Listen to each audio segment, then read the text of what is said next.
नमस्ते दोस्तों। आज हम लोग पढ़ेंगे कॉची थ्योरम। तो चलिए देखते हैं। पहले हेडिंग डाल लेते हैं हम लोग।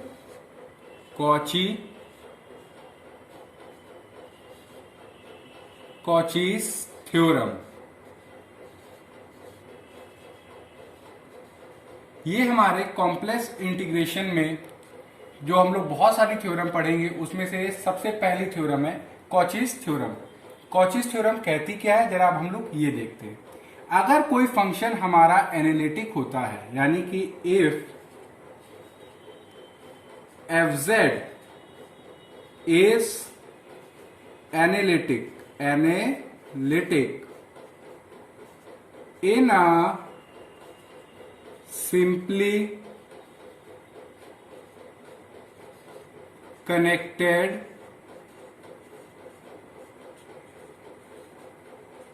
domain D, यानी कि अगर कोई हमारा फंक्शन एनालिटिक है कहां पे, कोई सिंपली कनेक्टेड डोमेन D में, और and C is any closed।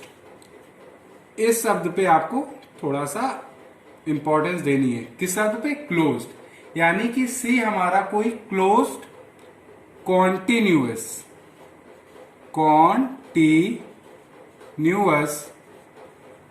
Curve है इन D, देन, यानी कि अगर हमारा फंक्शन एनालिटिक है in a simply connected domain D और C हमारा कोई भी कर्व हो, बस शर्त क्या है कि वो क्लोज्ड और कॉन्टिन्यूअस है, तो integration of f Z along that curve C zero आता है। यानी कि कॉची थ्योरम क्या कहती है कि अगर हमारा कोई फंक्शन एनालिटिक है किसी सिंपली कनेक्टेड डोमेन D में और C हमारा कोई भी क्लोज्ड कॉन्टिन्यूअस कर्व है D में, तो हमारा फंक्शन dz जब अलोंग द कर्व C के अलोंग इंटीग्रेट करेंगे तो वो जीरो आएगा। यानी कि हमारा कर्व C कैसा हो? क्लोज हो और कॉन्टिन्यूअस हो, और उसके अंदर या उसकी बाउंड्री पे हमारा अगर फंक्शन क्या है? कॉन्टिन्यूअस, यानी कि एनालिटिक, यानी कि फंक्शन हमारा एग्जिस्ट नहीं कर रहा है, ऐसी कोई कंडीशन ना आए, यानी कि हमारा फंक्शन एग्जिस्ट कर रहा है इसके अंदर या इसकी बाउंड्री पे, तो हम लोग जब इंटीग्रेट करेंगे उस फंक्शन को अलोंग द कर्व C तो वो जीरो होगा। ये डायरेक्ट रिजल्ट है, ये बहुत इंपॉर्टेंट है और यही ये थ्योरम कहती भी है कि फंक्शन हमारा एनालिटिक है किसी क्लोज्ड कंटिन्यूअस कर्व में, तो उसका जब इंटीग्रेशन करेंगे तो डायरेक्ट हम लोग लिख सकते हैं कि उसका इंटीग्रेशन आता है जीरो। चलिए इसको देखते हैं। अब मान लीजिए प्रूफ, अब हम लोग इसका प्रूफ देखते हैं। Let f z equal to u plus i v, यानी कि हमने फंक्शन माना f z equal to u plus i v is an analytic function, यानी कि हम लोगों ने लेट किया है कि हमारा फंक्शन क्या है? एनालिटिक फंक्शन है, तो ये कॉची रीमन इक्वेशन को सेटिस्फाई करेगा। यानी कि कॉची रीमन, ये मैं शॉर्ट में लिख रहा हूं, कॉची रीमन इक्वेशन को सेटिस्फाई करेगा। कॉची रीमन इक्वेशन होती क्या है? डेबर u बाई डेबर x इक्वल टू डेबर v बाई डेबर y एंड डेबर u बाई डेबर y इक्वल टू माइनस डेबर v बाई डेबर x। यानी कि हम लोगों ने लेट किया कि हमारा function f z equal to u plus i v analytic है, और अगर एनालिटिक फंक्शन होता है तो वो कॉची रीमन इक्वेशन को सेटिस्फाई करता है। तो चलिए हम लोग आगे बढ़ते हैं। अब मान लीजिए क्या ये हम लोगों को पता है, एज वी नो कि z equal to x plus i y, ठीक है। और हम लोगों को यह भी पता है dz is equal to dx plus i dy, यानी कि दोनों साइड हम लोगों ने डिफरेंशिएट किया। अब हम लोग देखते हैं यहाँ पे integration of f z along c अगर हम लोग कर रहे हैं तो एफ जेड की जगह हम लोग क्या लिख सकते हैं, u प्लस आई वी, और डी जेड की जगह हम लोग क्या लिख सकते हैं, dx plus i d y. अब सिंपल से हम लोग क्या करेंगे, मल्टीप्लीकेशन। चलिए देखते हैं उसको भी। तो ये हो गया हम लोगों का u dx। हम लोग रियल रियल पार्ट एक तरफ लिख लेते हैं, इमेजिनरी पार्ट एक तरफ लिख लेते हैं। तो जब इसको करेंगे तो आएगा u dx, और जब IV का आई डी वाई से मल्टीप्लाई कराएंगे तो आएगा आई स्क्वायर हो गया -1, तो माइनस वी डी वाई। ये एक पार्ट प्लस इमेजिनरी पार्ट, जब इसका u का आई डी वाई से मल्टीप्लाई कराएंगे तो आएगा u डी वाई, और आई वी का dx से जब मल्टीप्लाई कराएंगे तो आएगा v dx।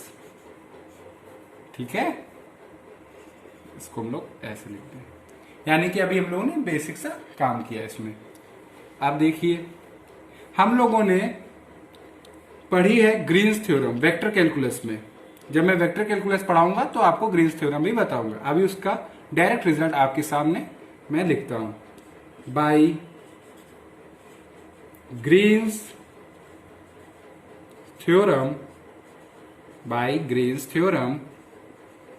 हम लोगों को पता है ग्रीन्स थ्योरम के हिसाब से कि m d x plus n d y को हम लोग लिख सकते हैं डेबर एन बाई डेबर एक्स माइनस डेबर एम बाई डेबर वाई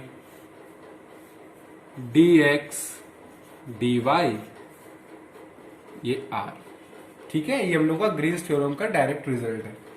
तो हम लोग आगे अब देखते हैं इसको, यानी कि इसको हम लोग कैसे लिख सकते हैं, u dx minus v dy plus i u dy plus v dx। अब देखिए इसको, अब हम लोग ग्रीन्स थ्योरम सीधे सीधे अप्लाई करेंगे। तो यहां पे इंटीग्रेशन अलोंग r डेबर u बाई डेबर y, या हम लोग इसको यहां से करते हैं, इसको अगर ये m है ये हमारा n है तो सबसे पहले हम लोग n को करेंगे। तो ये होगा देखिएगा माइनस डेबर v बाई डेबर x, ये m है हम लोगों का, तो ये डेबर u बाई डेबर y dx dy plus i integration along r डेबर v बाई डेबर y माइनस डेबर u बाई डेबर x dx dy। अभी हम लोगों ने कॉची रीमन इक्वेशन पढ़ी हुई है, उसमें से किसी एक को हम लोग यहाँ पे सब्स्टिट्यूट करेंगे। माइनस डेबर v बाई डेबर x की जगह हम लोग लिख सकते हैं डेबर u बाई डेबर y। तो इंटीग्रेशन अलोंग r, इसको लिख सकते हैं डेबर u बाई डेबर y माइनस डेबर u बाई डेबर y dx dy plus i integration along r डेबर v बाई डेबर y की जगह हम लोग लिख सकते हैं डेबर u बाई डेबर x। तो डेबर u बाई डेबर x माइनस डेबर u बाई डेबर x dx dy। हम लोगों ने सिर्फ और सिर्फ यहाँ पे कॉची रीमन इक्वेशन का यूज किया। अब आप देखेंगे कि ये दोनों टर्म सेम है, तो जब सब्ट्रैक्ट होंगे तो ये आएगा 0। यहाँ पे भी दोनों टर्म सेम है तो ये आएगा 0। तो ये पूरा होल रिजल्ट क्या हो गया, 0। यानी कि हम लोगों ने प्रूव किया कि अगर कोई फंक्शन हमारा एनालिटिक है और अगर हम उसको किसी क्लोज्ड कंटिन्यूअस कर्व के अलोंग इंटीग्रेट करते हैं तो उसका इंटीग्रेशन का जो डायरेक्ट रिजल्ट है वो हमारा कहता है कि फंक्शन पूरा पूरा जब इंटीग्रेट होगा तो वो 0 आएगा। चलिए, हम लोगों ने ये थ्योरम से पूरा इस थ्योरम के बारे में डिस्कस किया, इसका हम लोगों ने प्रूफ देखा। अब हम लोग एक छोटा सा एग्जाम्पल लेते हैं जिससे आपको ये चीज और अच्छे से समझ में आ जाएगी। तो देखिएगा, अब मान लीजिए कोई फंक्शन दिया हो जैसे कि fz equal to 1/z-5 and c is any curve जो कि दिया हुआ है mod z less equal to 3। अब हम लोगों को क्या करना है? फाइंड इंटीग्रेशन fz, ये हम लोगों को फाइंड करना है। यानी कि हम लोगों का फंक्शन दिया हुआ है और एक कर्व दिया हुआ है, और हम लोगों से पूछ रहे हैं कि जब इस फंक्शन को इस कर्व के अलॉन्ग इंटीग्रेट करेंगे तो क्या आएगा। अब हम लोग इस फंक्शन पहले कर्व को ड्रॉ करते हैं। तो जब हम लोग कर्व को ड्रॉ करेंगे तो ये कर्व हम लोगों को क्या दिखा रहा है? ये सर्कल दिखा रहा है जिसका रेडियस है 3 और सेंटर है r, यानी कि mod z इक्वल टू 3